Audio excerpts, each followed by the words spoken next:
નમસ્કાર મિત્રો, NDITI hub ચેનલની અંદર આપ સૌનું હાર્દિક સ્વાગત છે। આજે આપણે એવા તાલીમાર્થીની વાત કરવા જઈ રહ્યા છીએ કે જે તાલીમાર્થીનું હું ઇન્ટ્રોડક્શન એ કાવ્ય પંક્તિ સ્વરૂપે આપની સમક્ષ રજૂ કરું છું।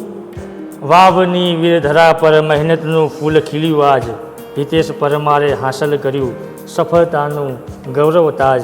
ITIની શિખામણથી સપનાને મળ્યા પાંખ અપાર, સરકારી સેવામાં સ્થાન પામી ઉજ્જવળ કર્યો જીવનનો દ્વાર। તો બસ આ કાવ્ય પંક્તિથી જ આપને ખ્યાલ આવી ગયો હશે કે હું એવા તાલીમાર્થીની વાત કરવા જઈ રહ્યો છું કે જે તાલીમાર્થીએ ITI પૂર્ણ કર્યા પછી બહુ જ ટૂંક સમયની અંદર સરકારી નોકરી એટલે કે UGVCLમાં ઇલેક્ટ્રિકલ આસિસ્ટન્ટની નોકરી એ પણ 81 માર્ક્સ સાથે ગુજરાત સરકારની અંદર આ પરીક્ષા પાસ કરીને સફળતા હાંસલ કરી છે। સાથે સાથે એને એના પરિવારનું, એના જે પણ ગુરુગણ છે એ ગુરુગણનું એને નામ રોશન કર્યું છે। તો આપણી આ NDITI હબ ચેનલની અંદર મારો પહેલો પોડકાસ્ટ જે હિતેશ પરમાર સાથેનો આ વાર્તાલાપ, જેમાં આપણે સૌ પ્રથમ હિતેશનો પરિચય લઈશું। તો હિતેશ, ફર્સ્ટ ઓફ ઓલ તમારો પરિચય આપશો? મારું નામ પરમાર હિતેશ કુમાર ઉદાભાઈ અને વાવ તાલુકાના ખીમણાવાસનો વતની છું। તમારા અભ્યાસ વિશે થોડીક વાત કરશો? અભ્યાસની વાત કરીએ તો 1 થી 8 સુધીનો મારો અભ્યાસ જે ખીમણાવાસ ગામની સ્કૂલમાં જ રહેલો છે। ત્યારબાદ 9 થી 12 જે વાવની અંદર, ને 12 ધોરણ ભણ્યા પછી કોલેજ જે વાવની અંદર જ કરેલી છે, આર્ટ્સની અંદર। ત્યારબાદ વાયરમેન ટ્રેડ આપણે અહીં ITIની અંદર, વાવ ITIની અંદર, અને વાયરમેન ટ્રેડ પછી કોપાનો ટ્રેડ મેં કરેલો છે।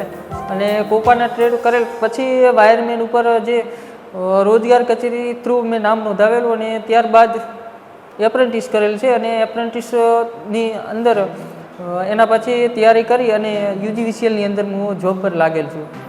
તમે હિતેશ અભ્યાસમાં કેવા હતા?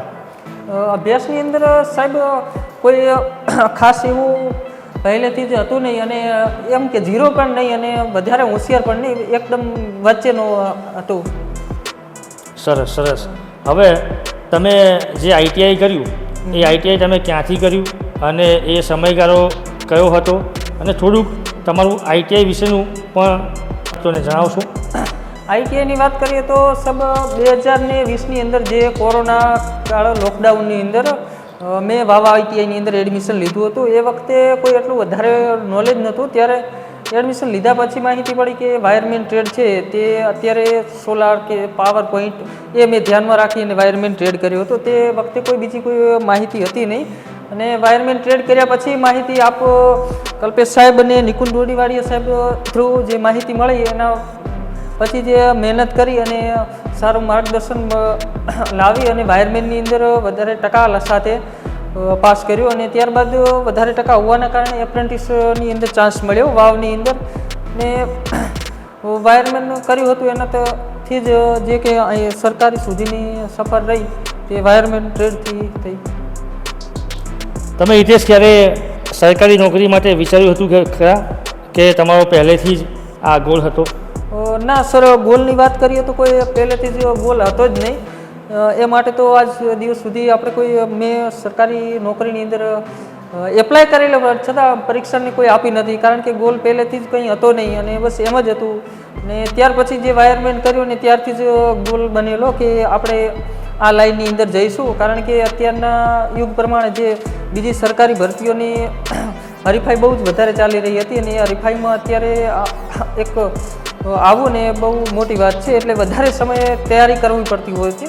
અને વાયરમેન ITI કર્યું એનાથી અમને થોડું મને એમ જાણવા મળ્યું કે ના, ટૂંક સમયમાં થોડી ઓછી મહેનતથી પણ સરકારી નોકરી પર લાગી શકીશું।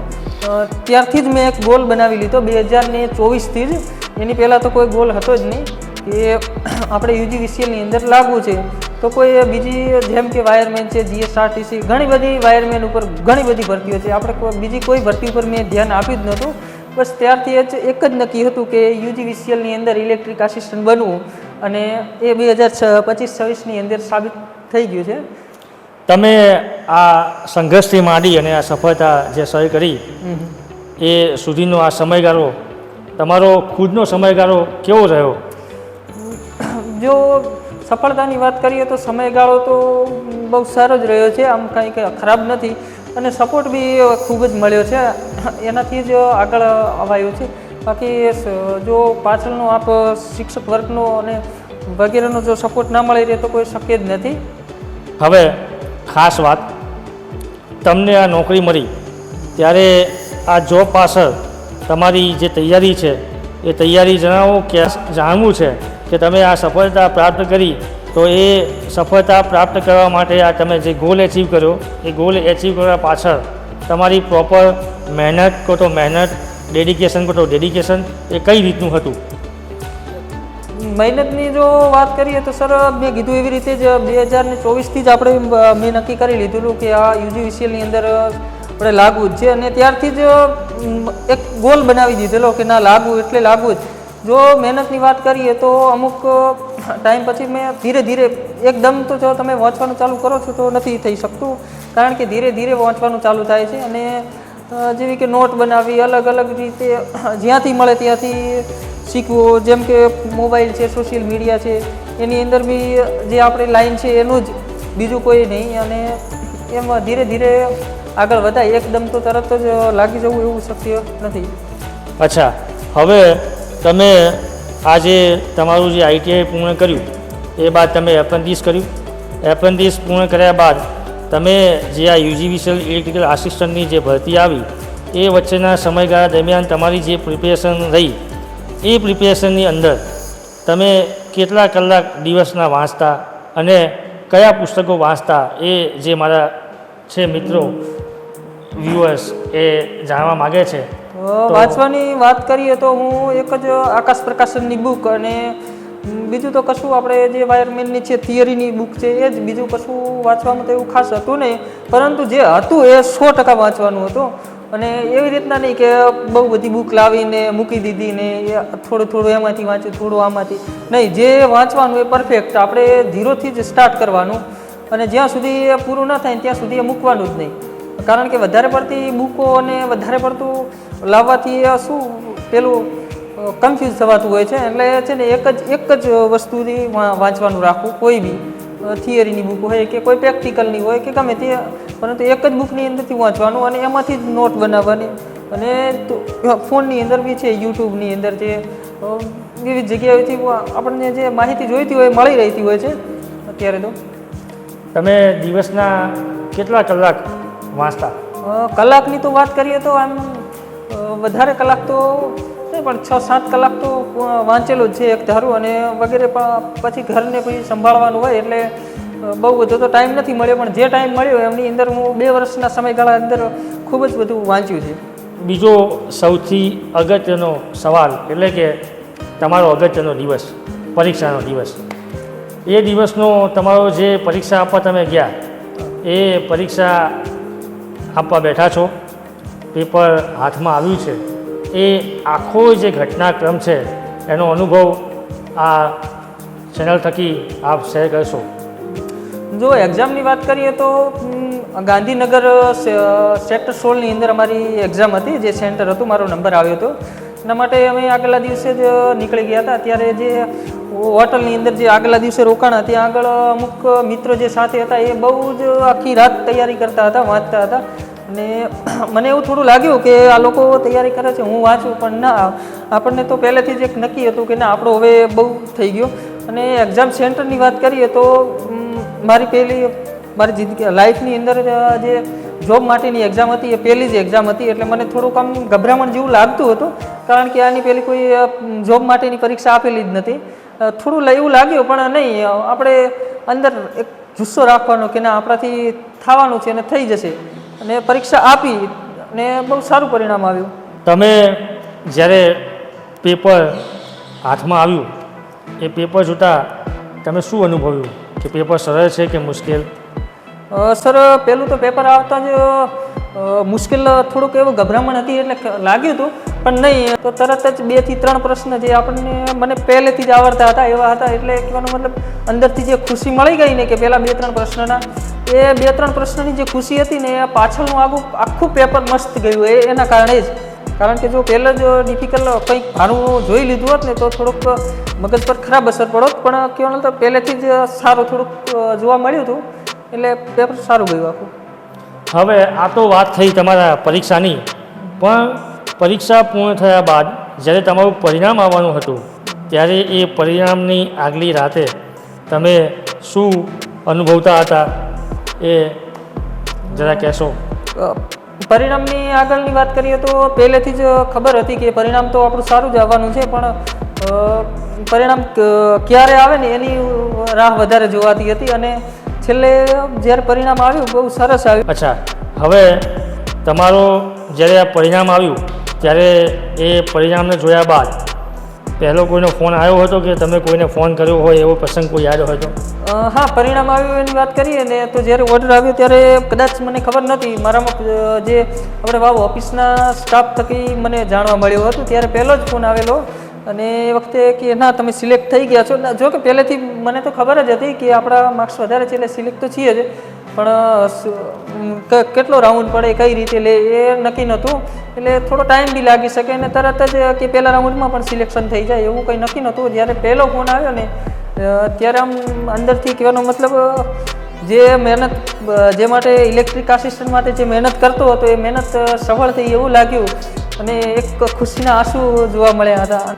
હાલ જે આઈટીઆઈ કરતા તાલીમાર્થીઓ છે એને તમે શું સંદેશ આપશો?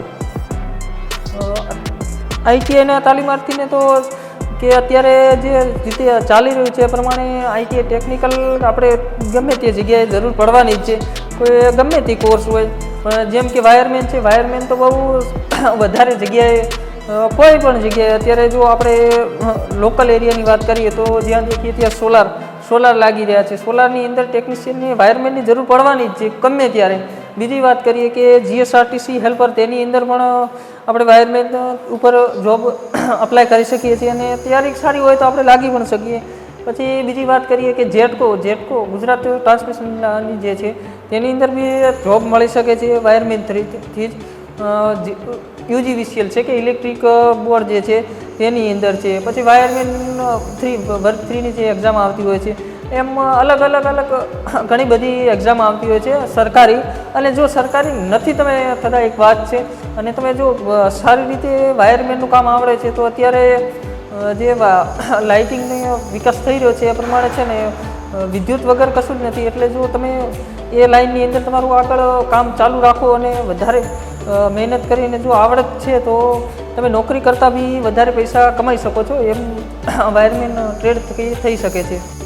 આજે આપણે જે મિત્રને મળ્યા, આ યુવા મિત્ર કે જે હિતેશ પરમાર પોતાની મહેનત અને સંકલ્પના બળે જુનિયર વિદ્યુત સહાયક તરીકે સરકારી નોકરી મેળવી છે, અને એને સાબરમતી સર્કલની અંદર પોસ્ટિંગ મળ્યું છે, ત્યારે હિતેશ પરમારનો હું ખૂબ અભિનંદન પાઠવું છું, તેમજ એક સાથે સંદેશો પણ આપું છું કે જો સપના જોવાની હિંમત રાખો, મહેનતને જીવનનો મંત્ર બનાવો, આઈટીઆઈની પ્રેરણાથી સફળતાનો શિખર જરૂર સર કરશો.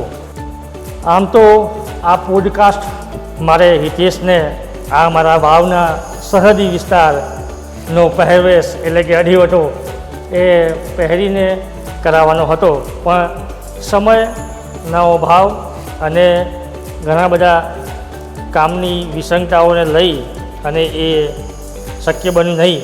આપણે આવા જ વિડીયો જોવા માટે મારી ચેનલ એટલે કે NDITI હબમાં બન્યા રહેશો. ચેનલને લાઇક, શેર અને સબસ્ક્રાઈબ કરવાનું ભૂલશો નહીં. તેમજ બહુ જ નજીકના સમયની અંદર આપણે એવા પ્રયત્ન કરીશું કે બીજા 1-2 તાલીમાર્થીઓને સફળતા કઈ રીતે પ્રાપ્ત કરી છે એનો પોડકાસ્ટ લઈ શકીએ. જય હિન્દ, જય ભારત.